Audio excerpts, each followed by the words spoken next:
This extraordinary high vacuum could only be maintained for a very short while.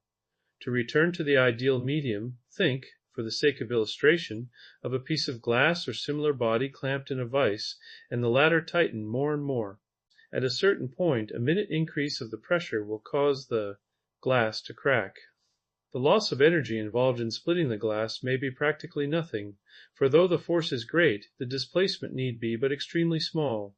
Now imagine that the glass would possess the property of closing again perfectly, the crack upon a minute diminution of the pressure.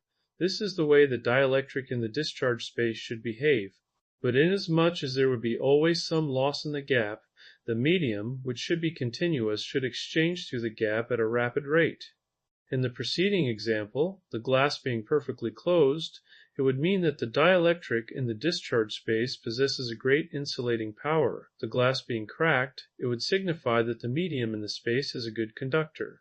The dielectric should vary enormously in resistance by minute variations of the EMF F across the discharge space. This condition is attained, but in an extremely imperfect manner, by warming the airspace to A, certain critical temperature, dependent on the EMF across the gap, or by otherwise impairing the insulating power of the air. But as a matter of fact, the air does never break down disruptively, if this term be rigorously interpreted, for before the sudden rush of the current occurs, there is always a weak current preceding it, which rises first gradually, and then with comparative suddenness. That is the reason why the rate of change is very much greater when glass, for instance, is broken through, than when the break takes place through an airspace of equivalent dielectric strength. As a medium for the discharge space, a solid, or even a liquid, would be preferable therefore. It is somewhat difficult to conceive of a solid body which would possess the property of closing instantly after it has been cracked. But a liquid, especially under great pressure, behaves practically like a solid, while it possesses the property of closing the crack.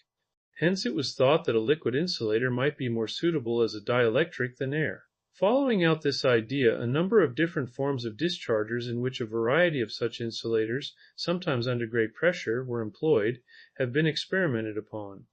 It is thought sufficient to dwell in a few words upon one of the forms experimented upon. One of these dischargers is We will move on to the next section shortly, but before that I want to share something that might be very useful for you. Inspired by successful YouTube creators making fortunes from their channels, then Tube Mastery and Monetization course from Matt Parr can help you get real results on YouTube with personal attention from him and his content team. Lots of people have already succeeded with their channels thanks to him. He also has Tube Magic software tool that can help you accomplish more when it comes to making content. Links in the description. I've also prepared a video for you that talks more about that, as well as solutions to challenges like online security, financial progress, and additional creativity. There, we'll explore these topics with respect and care for you. I warmly invite you to watch this video when you get a chance.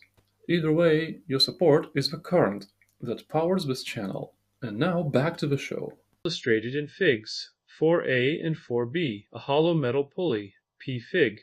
4a was fastened upon an arbor A which by suitable means was rotated at a considerable speed. On the inside of the pulley, but disconnected from the same, was supported a thin disc, H, which is shown thick for the sake of clearness, of hard rubber in which there were embedded two metal segments, SS, with metallic extensions, EE, into which were screwed, conducting terminals, TT, covered with thick tubes of hard rubber, TT. The rubber disc, B, with its metallic segments, SS, was finished in a lathe, and its entire surface highly polished so as to offer the smallest possible frictional resistance to the motion through a fluid. In the hollow of the pulley an insulating liquid, such as a thin oil, was poured, so as to reach very nearly to the opening left in the flange F, which was screwed tightly on the front side of the pulley. The terminals TT were connected to the opposite coatings of a battery of condensers so that the discharge occurred through the liquid.